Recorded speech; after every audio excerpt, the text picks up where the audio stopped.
What's up, man? My name is Vegas Kai. You are tuned in to No Script Needed, presented by Creative Genius Studios. If you want to find me, my social handles are at Vegas underscore Kai. That is VEGAS underscore KY.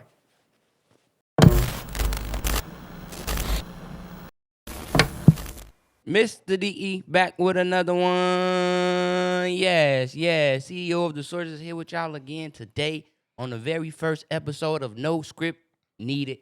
And we got our very special guest today. He the first one on here, the one and only, Mr. Vegas What's Guy. up, brother? What's up, bro? What's up, brother? How you feeling, man? I'm feeling good, man. I'm feeling blessed, man. I ain't done an interview really in 4 years, man. So I'm back to it. I appreciate you for having me, brother. So my name is Vegas Kai. That's what I go by. Everybody calls me Kato. Shit, man. Born and raised in Vegas. Obviously, that's why I got Vegas in my name. I'm a content creator, streamer, entrepreneur, businessman. I wear a lot of different hats. Like I said, man, born and raised in Vegas. 2025. You asked how 2025 was. 2025, man, was good. I think it showed me what consistency can really bring. I think for a majority of my career doing content creation, I was never really consistent. Like, I've been doing it for over 10 years now, right? So it's always up and down. Always been in front of a camera. I've been behind the camera, in front of the camera. But I think what 2025 showed me was as long as, and I know it's so cliche though, I hate saying it because it is cliche. Like people say, oh, like be consistent, but it's real, bro. No, that's you're right. It's real. Consistency is key, and a lot of people don't have it. I hate that saying though, because it's so like, I feel like it's so It's like cringy. generic. Yeah, It's it's just generic. like Consistency is key, but like I said, bro, 2025 showed me that every year I was doing it before, where I would do it for a month, put it down for 2 months, do it for 3 months, put it down for 8 months. Like that up and down roller coaster wasn't getting me nowhere, but 2025, the whole year, I constantly did content. Every day, every other day, I'm doing something regarding content, whether it's TikTok, Instagram, a stream, a YouTube, a vlog, something regarding content creation. And I definitely can see the difference between every other year compared to 2025, 100%. 2026 so far. We still in the beginning. So how you feeling right now? Shit, man, it's only like my 12th day out here, man. I don't know, man. We still got to see how the year's gonna go. It's still too new, but I do think it's gonna be a good year because the end of 25 was so good for me. I think the last like 90 days of 2025, as you know, like after Complex Con, I shit just changed super fast. It did. It So did. I And we think we gonna get into that. so I think as long as I think yeah, man, as long as I keep up that momentum, and I've been my new saying lately is, man, the iron is hot right now. Iron So is hot. What that mean? so when iron is hot, that mean like you hot. Like I mean you have like some type of momentum. You know what I'm saying? So it's like when the iron is hot, you got to full press. You know what I'm saying? So you don't want to wait till your moment dies. You don't want to try to wait too much time to have ideas that you want to implement. To start implementing them. Like when the iron is hot, you just got to go. But I kind of get that from I have a sports background, so I kind of take that from like football and boxing. Like when it's that time to go, you got to go. You got to commit. You can't be hesitant. You can't overthink it. You got to just go and then just roll with the punches as they flow. All right. No, I like that. So you said his name, like he said, his name is Vegas Kai. Let us know how was it growing up in Vegas? What was that experience like? How did you even get into content creating early off? Growing up in Vegas, man, it was unique because it's like trying to have a culture out here while also simultaneously being so close to California. It's like not too many people are born and raised in Vegas. Most people that I went to school with, or most people that I was around, were from different places. I was one of the few that were actually born and raised here. So growing up, you just surrounded by a bunch of different cultures. It's just a bunch of different cultures in one melting pot. You know what I'm saying? So my family's from California though. So my dad's side is from Long Beach, California, Compton, LA area, and then my mom's side is from Chicago, West Side Chicago. Wow. So I'm from the city too. I feel it. yeah, so it's like I got both sides family wise, but I spent majority of my time obviously in Vegas, and then my second homes were California and Chicago. But it's what your mama didn't want you out there. She kept you from the city mostly. That's why you in Vegas. You Well, think? my mom moved out here, my dad moved out here separately, and then kind of ran into each other. Vegas love story, out at a nightclub. My dad grabs a number. You know how that go, and then poof, I come here. So that's kind of how that went. So it was more so my dad wanted to keep me away from California. I think I wanted to be in California more than what he really wanted me to be. And I think that's because, my dad grew up in an environment in the 90s. He grew up in that, Snoop Dogg, Tupac, That Warren era. G area. P So Diddy, like, no P Diddy. no Diddy, no Diddy. He grew up in that area of LA where things are really bad. Gang violence really bad. Long Beach had its buzz with Snoop Dogg. My dad literally grew up in that area, run the same streets, all that. So my dad seeing that lifestyle and seeing how a lot of those guys ended up, he didn't want that for me. So he moved out to Vegas to kind of take me away from that. So yeah, I wouldn't necessarily say my mom was the reason. It was more so my dad. My dad wanted to keep me in here and keep me away from all the BS I was going on in Cali. So Oh, shout out Pops for real. He kept you on the right path for real. yeah, So, you say you've been doing boxing. I even seen, one of your stories today. You said, I guess a random person, a non-boxer, come up on you, you ready for whatever. So, yeah. tell us about your boxing career. Did you start it off young and, No, I started off late, brother. late? I started late. I started boxing like 3, 4 years ago. I started boxing 3, 4 years ago. I wish I started when I was younger. I wanted to. Growing up, I used to love MMA. I used to love. I didn't really like. Honestly, growing up, I didn't really care for boxing too much. I was more MMA, but I played football my whole life. That was the sport that me and my pops bonded over. My dad was my coach. You feel me? So, and I had a lot of athletes in my family. All my family was athletes, every single one. So on both sides, dad side and mom side. So In the being a, blood. being an athlete's already in the blood for sure. But football just clean to me. I think when I was like 10 or 11, that's when I started playing football. And then I played that seriously all the way up until college, all the way until I was What 22 college? years old on UNLV.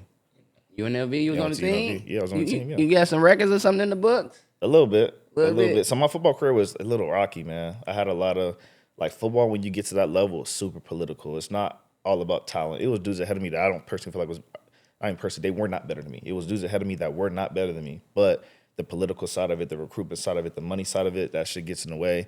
And once I kind of noticed that, it kind of like shot my love for it. And it kind of like that's why I kind of hung up my cleats, as you could say.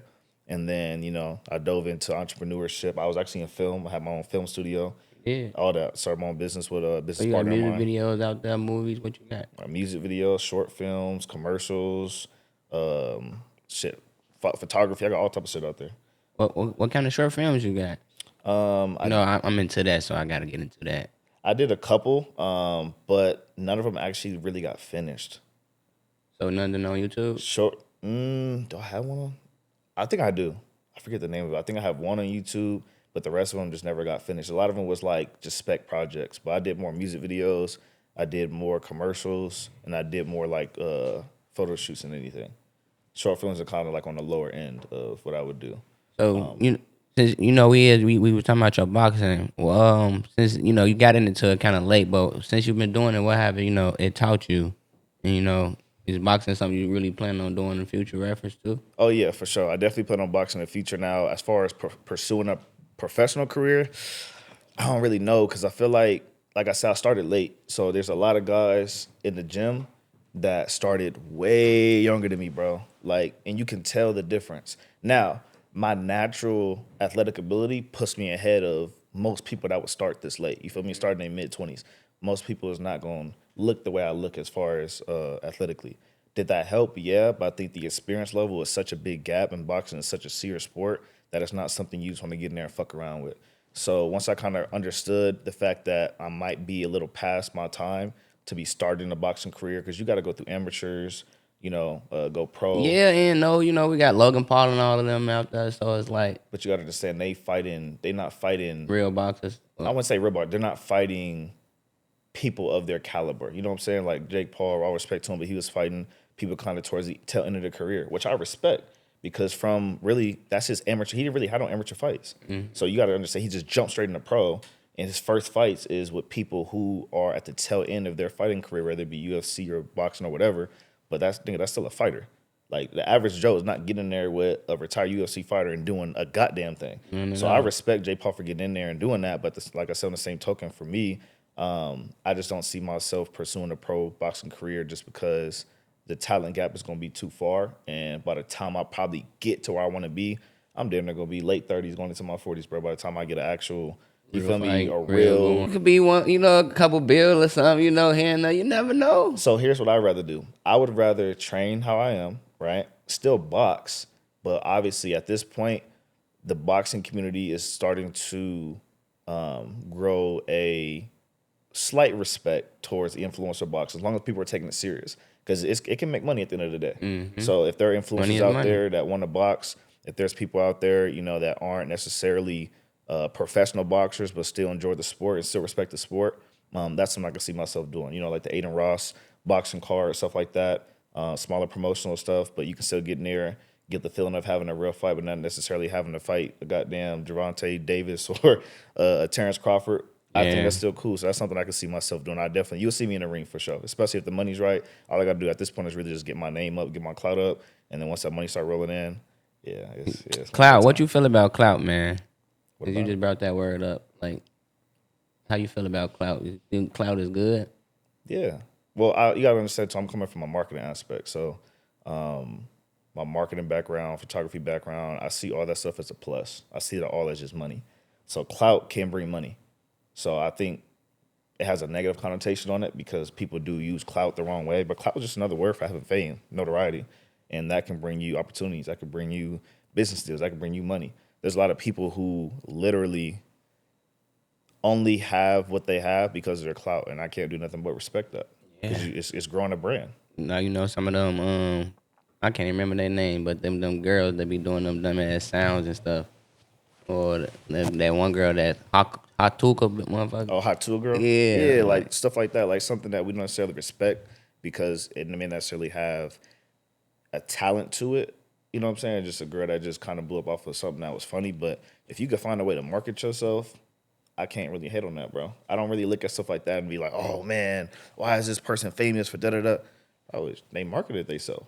yeah. They found an idea or they found a niche or something. They went towards it. I can't hate on that. So Vegas Cat is I'm saying one of the biggest streamers out here in Vegas, brother. So what got you into streaming, and what was your first stream like? So what really got me into streaming was me just like understanding that, like I said before, you got to just go and commit. Because I didn't want to at first. I wanted to pursue my YouTube. I want to do everything on YouTube first. Because I already have a following on YouTube. I had a bigger following on YouTube than I did on Twitch. So me having, almost 5,000 subscribers on YouTube, and again, that's me never really taking it serious. So I'm looking at like, okay, I could easily turn 5 into 10, 10 into 50, 50 to 100 if I'm consistent. So let me just focus on my YouTube. I'll do the streaming after. And then once I kind of tried the streaming a little bit, tested it out, downloaded OBS, set up my camera, and then I figured this really isn't that difficult. Like, I think I was overthinking it. That's what it Yeah, was. cause I was too. I feel like people don't realize it's the same thing as vlogging, but it's just low key more live and it's low key less editing if you really think It about it. is. It's way less work. Once I realized that, I'm like, bro, I'm over filming vlogs or even just setting my camera up and talking to the camera like it's a stream, but it's just not live. And then I have to go back and edit it. Bro, I might as well just make it live. People can watch it live if they want. It automatically posts. And if I want to go in there and clip it up, then I can, or I could just leave it. And I kind of like that. I like that aspect of it. So once I learned the specs of it and how to run OBS, I'm like, bro, this shit really not that difficult. Most people just overthink it. Yeah. And that's the advice I've been giving people a lot of times when I have a lot of people that's been reaching out to me, asking me for advice. Hey, Kai, like, can you help me? I want to start streaming. Bro, you got to just start and go on YouTube, gang. When I say go on YouTube, start streaming. And anything that you're confused on, you can literally YouTube. That's all I did. Any questions I had, anything I was confused on, I just YouTubed it. Usually it was an easy 5-second fix. Yeah, most of the time. So what was the first one like? You was at home? Yeah, I was at the crib. The first one's at the crib. Actually, my first stream was was it a collab? It might have been a collab video with Baby Goth, I think. With Baby Guy? I think so. The first one? I have to go back. I've done so many. I low-key forgot. I think so. If This not, man. I know, bro. I've done so many. Man, how many? I low-key got to go back. Let us know how many people you've been around so far since you've been streaming as a known name. That have been around. Yeah, because I know I just seen you at the house with the girls, the girl house that you were just at. Y'all was riding a little thing, the little Oh, you talking about Cake House? yeah, Oh cake yeah, house. I've been around a bunch of different creators, man. I mean the biggest ones obviously being DDG, Agent from AMP. Who else I've been around? Jay Cinco, Blackboy Max, all the Capaholics, Deshae Frost. Who else? Yeah, I seen you was just at that party, weren't you? Oh yeah, the Shay's birthday Man, party. how Yeah. was that, brother? Like, how did you even get that? Like, what was it? Tell us the story behind that. So I've been having a lot of people reaching out to me, telling me that they could hook me up with some connections in LA, but I just wasn't biting on it. Because for me, it's okay. If I'm gonna go to LA, it has to make sense, right? I'm not gonna just go out there on a whim. So I'm like, okay, I'm gonna go out there. It has to be something kind of in the motions. But I had people telling me, bro, I could plug you in with Meme House, which is a production company out there. That's a production company that DDG and all them is signed to. So if you ever seen any of their videos in a big ass mansion, that's Meme House. That's like a production company. So I have two different people have reached out to me that I'm cool with. I've been cool with way before I started streaming. One was from when I used to sell solar, and then the other one was So, from Solar, man, multiple hats. He said he was an entrepreneur. entrepreneur. Yeah. So one was from my previous career, and then the other one was from film. So I had two different connections that don't even know each other. That have been talking to me about how they can give me a plug at Meme House. So once the party had came up, that hit me last minute. I was like, bro, do you want to go? You can slide. I'll let you. I'll make sure you can get in. So I was called the homies. I'm like, bro, fuck, let's just go. So we just took a last minute trip out there. Literally, we had a conversation at 4 or 5 p.m. and left out by like 7, 8 p.m. Wow, And and then posted decision. Yep, impulsive decision. And then just went out there and just tried to network. I think we should have got there earlier though. I got there towards the end of it once the police were about to shut it down. But all in all, it was a cool experience. So obviously, just to rub shoulders with people again. My main connection there is Baby Rich. That's honestly, bro. That's one Baby person. Rich? Yeah, Baby. You know who that is? Not sure. I might have seen him and didn't know. So Baby Rich, he's an artist that is very associated with DDG. So DDG, I think used to have a label, or he might still does have a label, but I think Baby Rich is signed to DDG. But I know Baby Rich is also in Meme House with DDG and all them as well. So he's in that same Capaholics group that I'm talking about. So big shout out to Baby Rich, bro. Shout That's out. a real nigga. That's actually the person that I wouldn't say kind of, that's the person that really got my foot in the door at Complex Con outside of my homie now. But Baby Rich, he's the one that kind of got me around DDG. And I was just off of him just showing love. I walked up to him, I shook him up, and I said, bro, I was streaming right now at the moment. I'm like, bro, I'm streaming. Let me just kick with you for a minute. He like, yeah, bro, just vibe out. Just, you feel me? So then low key, a lot of the times, bro, a lot of people be wondering, like, bro, how do you be doing what you do and just networking, bro? You gotta, one, look the part, and two, just fit the fuck in. When I tell you the persona that you have has to blend with the people that you're trying to network with, you can't seem like you're an outsider. So me, by dressing the way I was Wasn't no dressing, fanboy or fan like wasn't on over. no fan shit. Just shook him up like a regular nigga. Said, bro, let me just kick with you for a second. He said, yeah, bro, just vibe out. And I just chill. I didn't say too much. Obviously, I had my chains on. I had my jewelry on. I had my little fit on. So I looked like I was supposed to be with them. And then when all the fans started crowding us, I just blended in with the group. And then security kind of double looked at me like, and then he just like assumed that I was with him. So he put his arm around me and just merged me with the group. And then I'm right next to DDG and the whole Capitol House group. And we just slowly going through the crowd and we end up in Blackboy Max's room. And then we just started vibing. And then, I got my little clip, spoke to DDG, got my little clip with him. And then the following week after that, which is crazy, the following week after that, there was a music festival event that I got invited to. I went to that and I ended up going on stage and DDG had came out and Baby Rich opened for him. So when Baby Rich came on, I was already on stage. Yeah, I did see that video. I was already on I stage did. streaming. I was the only streamer in that motherfucker on stage. I know the whole crowd was looking at me, but who's this nigga with the kid? But I'm just on that bitch just chilling. And then I think I came out there when Lil Mabu was performing. He was chill. He kind of looked at me. He didn't really care. He was okay, nigga on stage. He must be here. And everybody tell him to get off. So then Lil Mabu gets off. The next set comes on. Baby Rich come out. He doesn't say nothing to me because he's performing, right? But we kind of see each other. Then after he finished his opening set for DDG, then DDG comes out, and then Baby Rich comes over, he acknowledged me, give me a hug, like, what's up, nigga? Like, it was crazy because he didn't expect to see me. Right. But once he see me, he was like, oh shit, like, what's up, Kai? Shook me up. And That's then that consistency he talking about. yeah, just being consistent, always being in front of somebody's face. And then I went behind the DJ booth, and DDG had went to get some water, and he like looked at me, he was like, because he remembers seeing me a week before. So I'm like, what's up? You feel me? Just short little, just acknowledgement. And then, and then seeing him again at the Copperholics crib. So it's really just using my network to just constantly get in motherfuckers' face so people feel like you're supposed to be here. Okay, so what your content, right? Mm-hmm. What do What does it consist of? what is your focus on and why does it resonate with you? My content is really Cause I've been saying this a little bit. It's all around. It's all around. Give us Yeah. a little, give them an idea, cause for the new people that's trying to wondering and what you do and how you do. I mean, I try to be as versatile as I can with content, honestly, bro. I think, obviously, I do IRL content. You'll see me outside. You'll see me doing at events. You'll see me at different, various shows or festivals or conventions. I also do desktop streaming, so you'll see me at the crib. You'll see me do challenges. You'll see me do collab videos. You may see me game a little bit, not too much. You see me game a little bit. So I try to keep my content as versatile as I can. And I think I do that because I don't want to box myself into one niche because I don't know I feel what it. I'm going to blow up off of. I feel It it. could be desktop. Fuck, it could be gaming for all the fuck I know. I don't know. But sometimes you got to just try shit and just see what the fuck happens. You can't box yourself in too fast because then once you do, the whole time you could be trying something else and you could think the one thing that you're doing is going to blow you up. That shit's not going to blow you up. It could be something else. So I Yeah. don't know what the fuck is going to take me to the next level. But because I'm trying so many different things, nigga, some going to have to give. Yeah, something like I So, said, man. Entrepreneurship is a real good thing. I ain't gonna lie. So negative comments and things like that, or negativity. How do you handle that? not well. I'm not even going to lie to you. What about trolls? All that you don't like it? It depends. Like if somebody trolling me, I could tell they trolling me, then I could troll back. But sometimes, like when I see certain shit, like if somebody's being negative, that shit get on my nerves. So I'm the type to kind of, I think every person has to go through it. I think every person that kind of grows a platform or grows a name for themselves and kind of grows some type of notoriety, you're not used to random people just commenting bullshit on the shit that you post. So sometimes I find myself in the comment just going back and forth with motherfuckers and they just being negative. I don't like when people are negative because I'm not really a negative person. You know what I'm saying? So especially when people are being negative on my content and my content isn't negative.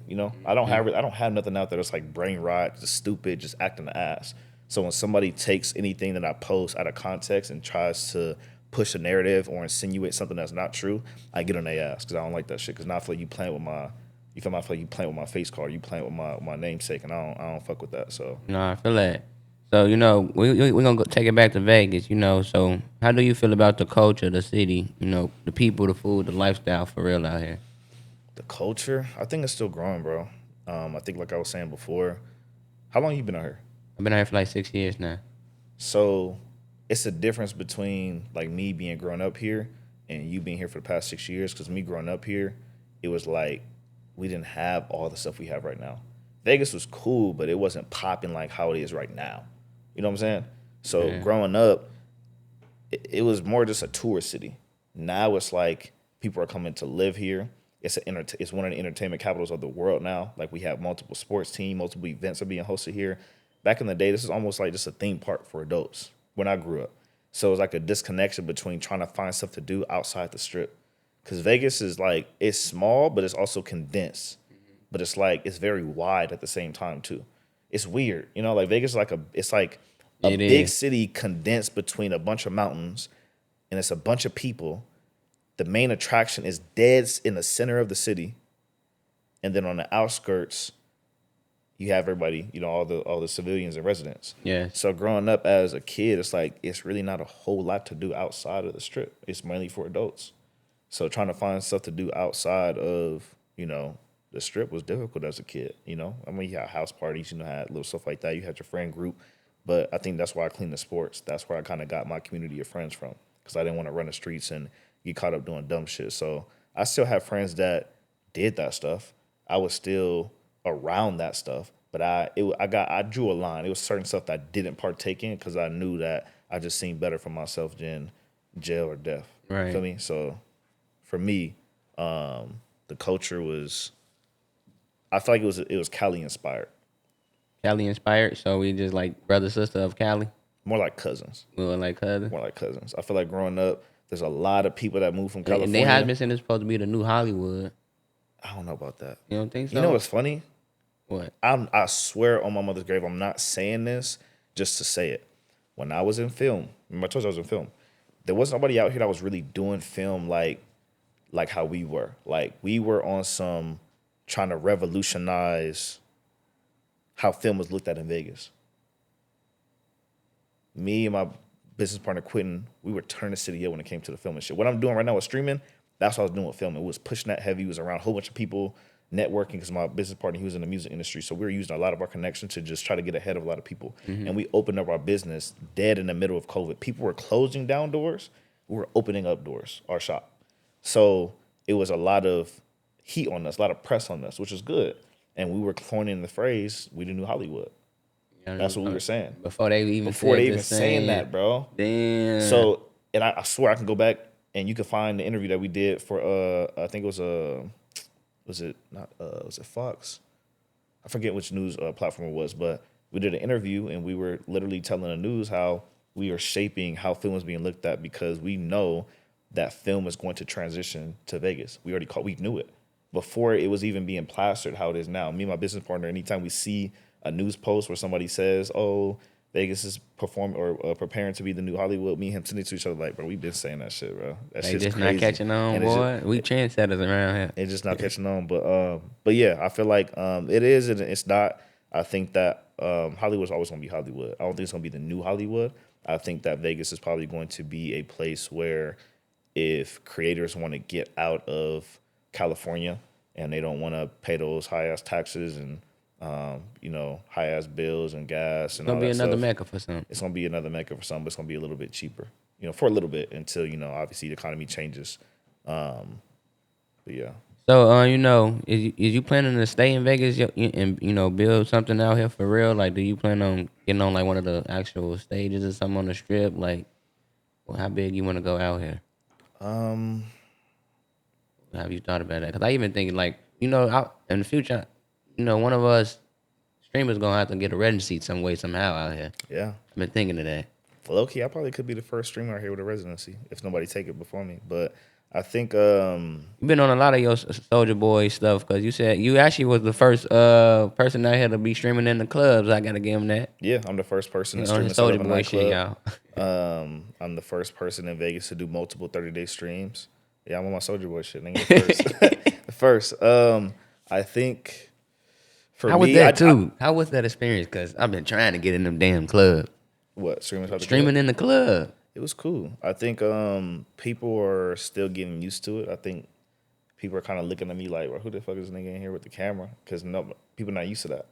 But I think the connection that I have with, shout out to Tao Hospitality, Tao Hospitality Group. They are the ones that gave me the opportunity. Shout out to my boy Rocco. He's the one that's putting me in lead in these conversations in the boardroom to get them to understand that this is where streaming is going. And I appreciate them a lot for giving me the opportunity because it's going to start to show that there is another niche that can be brought to the club scene that's not just music. And it's going to get to a point where the streamers can also host events and sell tickets and put asses in seats and bring people inside of a venue.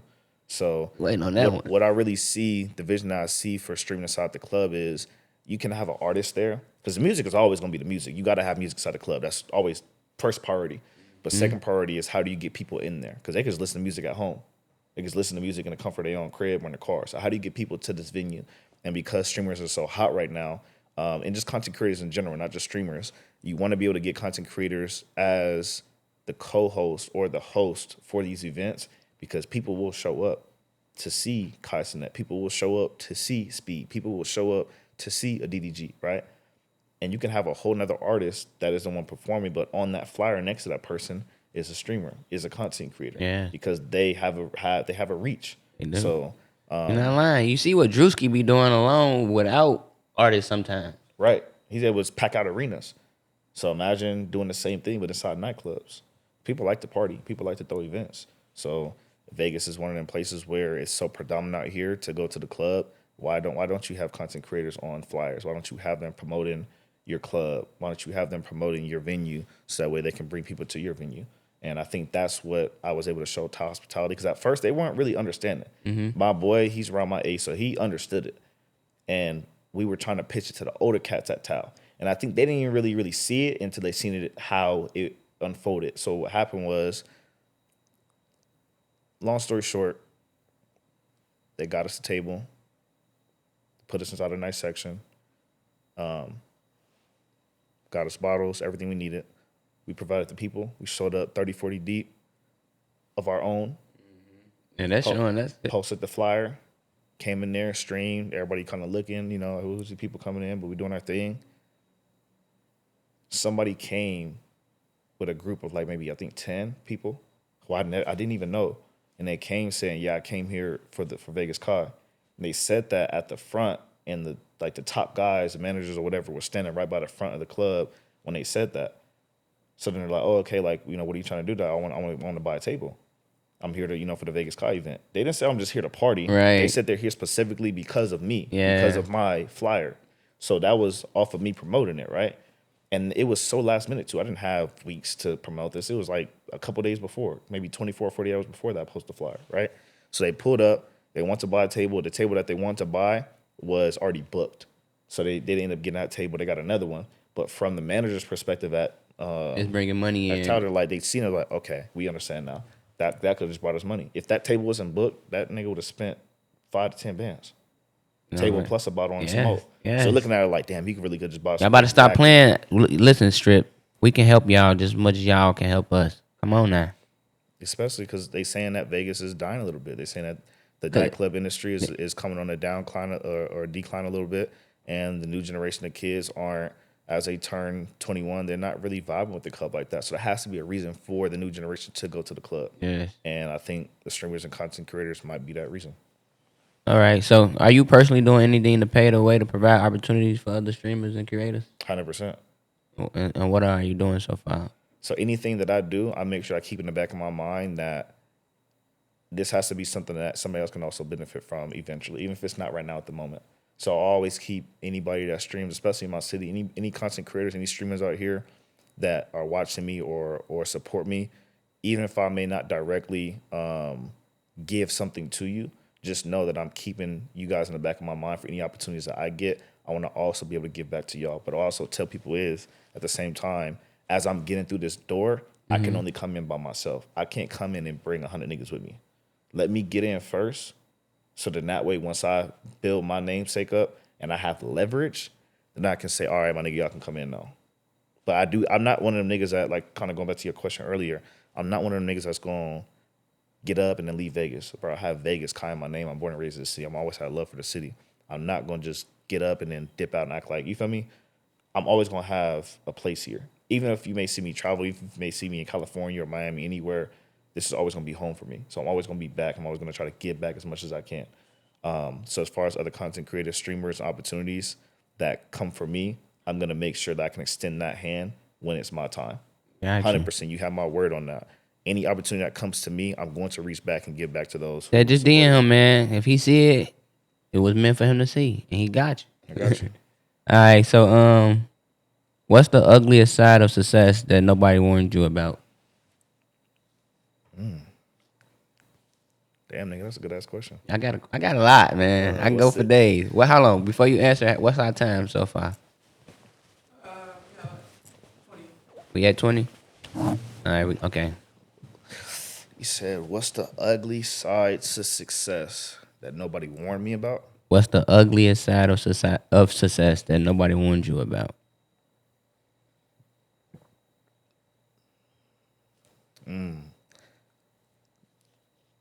The ugliest side to success that nobody warned me about was people closest to you not supporting you like how you thought that they would when it's actually that time.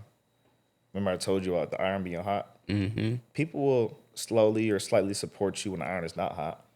But once the iron get hot and that momentum come through and things start going good, and you're kind of looking at the people around you thinking that they're still going to have that same level of support and love and happiness for you, and you kind of start to see that it's really not. Because it's easy to kind of show fake love when ain't shit going on.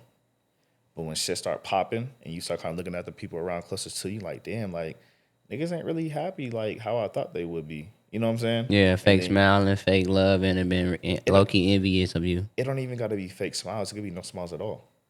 It's opportunities and things that happen to me where some of the closest people to me didn't even say nothing. I got strangers, bro. You doing your thing, bro. You doing your big one, bro. You going crazy. I appreciate you, bro. Always. Thank you. But it's people close to me. I'm like, damn, you ain't say nothing. Wow, word. Yeah. So at this point, do people really like the truth or just validation? Validation. People don't like the truth. Only yeah. Yeah, people don't like the truth. What's the biggest lie social media sells? biggest lie social media sells? Mm-hmm.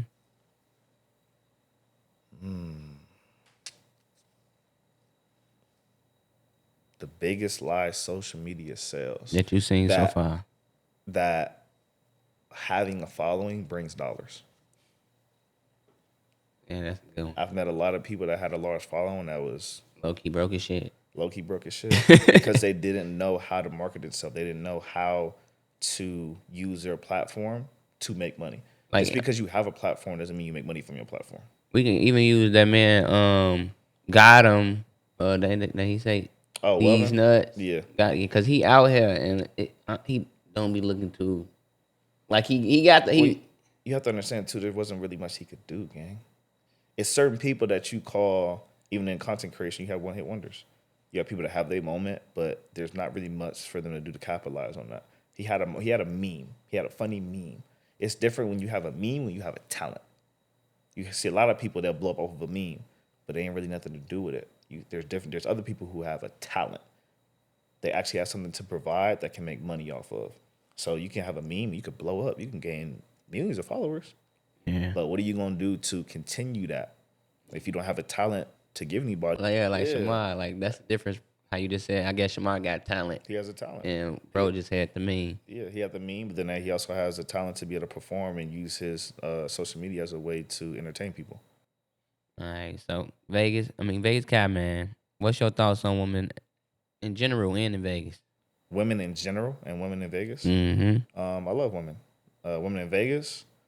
Um, there there is a stigma that surrounds women in Vegas as being gold diggers, opportunists, 304s and whatnot. I think that that is true. I think that similar to Miami, there are a lot of women out here that are definitely using sex work as a way to get ahead. I don't necessarily agree with it, for my own personal moral reasons. People can do whatever the fuck they want, but they have to also understand that fast money brings slow problems. So as you chasing the bag, as I would say, as you're exploiting your sexuality to be able to get ahead, just know that there is another side to that coin that you're gonna have to face. So be very careful in the decision that you make, because even when you do get the money, that stuff follows you. And a social and digital footprint is a very important thing because once that beauty fades, once all those things are said and done, and you want to move on, the things that you posted is not going away. And unfortunately, people are judgmental. It's a Yeah, human this nature. judgmental world we live So in all the way. you don't want to lose out on opportunities in life because somebody looks you up and there's something that's surrounding your name that people don't agree with. So I would say just be careful, and whenever you do make that decision, understand that a lot of that shit is permanent, man. So All right, so what's been the toughest moment you had to go through, if you want to share it, and how did you get through it? toughest moment I had to go through. I'll probably say probably losing my mom. Wow, brother, I don't even think a lot of I didn't even know you really that even happened. Yeah. I'll probably say losing my mom. Losing my mom and trying to build a business at the same time was crazy. Like, I didn't really have a chance to grieve. I didn't really have a chance to mourn that. I kind of had to use my business at the time that I was in the middle of growing as a way to distract myself. But when my mom passed away back in 2020, I think it really just showed me that In the COVID time, it wasn't COVID, was it? no, it wasn't COVID. She had a stroke. But I think what it really showed me was I've had people pass in my life. I've had, uncles, Mom, different had man. grandparents, had close homies pass away. And those hit hard. Close homies hit hard because when they're your age and it's unexpected, gun violence is like, bro, what the fuck? Like, it's different when somebody older passes away and you kind of see like, okay, their time is coming. But it's different when somebody your age passes away, right? So I put it in tiers. So definitely my mom was the hardest. Close second was my two homies that passed away, that got shot, and then the third would probably be like normal older family members. But I think my mom passing away, man, that just showed me that you really got to cherish learning more about your family while they're here. And that's why I encourage a lot of people that if you're not asking your parents questions about themselves, how they grew up, what their lives were like on an adult level, you're gonna regret it. And that's one thing I regret is just not talking to my mom enough about her upbringing. I talked to my dad a lot about that, but my mom, we didn't really have like sentimental conversation. Me and my mom's relationship wasn't like a normal son and mother relationship. It was a little distant. I didn't have my mom was a little guarded emotionally, so she wasn't very affectionate with me. So we were close, but we weren't as close as most people are with their mother. I was closer to my pops. So that's one thing I regret is just not really getting into my mom's Background and things like that, background and or stuff like just that. getting to 'Cause even just be around them more. yeah, because I think when she passed, there was like a lot of questions that I had. And there's some things that I found out after she passed away. Just talking to family. When you in the process of dealing with a funeral and the death of somebody, there's a lot of conversations that are happening. There's certain things that were said and certain things that were talked about. Like, man, I didn't even know that. Like, and there's certain things I'm finding out. Like, damn, like I have a lot of questions, but they won't get answered because she's not here no more. So I would say definitely cherish having conversations with your parents and learning more about them and how they grew up once you become an adult. Because you may know stuff, because they raised you growing up as a child, but adult to adult, once you hit that adult age, you can Yeah, actually you talk start to your thinking parents, you start differently. different thinking Yeah. different. That's when you want to start asking those questions and kind of see and figure out more about them and why they are the way that they are. So that's one thing I do regret. But yeah, rest in peace, my mom, man. I know she's down Man, looking RP over to here your proud of mom me. too, man. I'm sorry you had to go through that, brother. It's Cause all good, bro. Everybody um, got to go through it at some I point. know that's why I'm right now. I'm just wishing nothing but the best for my mom right now. Cause yeah, she got cancer right now, but no, she's doing good right now. So I'm just thank God for that she's still here and I get to be able to just call her and talk to her right now. Yeah. But that's why I feel for you because I already know how I felt about my mom. I'm actually the opposite of you. My mom was my all. My father really wasn't in my life, so I just thank my mom. So I can only imagine what some of the stuff you thinking right now. So Just have a lot of conversations with her, man. Take as many pictures as you can. Write a lot of stuff down. Anything that she gives you, anything that she gifts you with, save all that stuff, man. Save all that memorabilia. You'll all be right, able to show your kids one day. thank you, man. One more question for you, and then we got to do this drop. But if anything you want to let the people know, anything like that right now, take out the glasses so they can see. This nigga got pretty eyes too. Nah, this nigga's funny. Damn, it's bright as fucking here. Anything I want to let him know? Yeah, anything you want to say? Your last remark word. Um, Shit, man.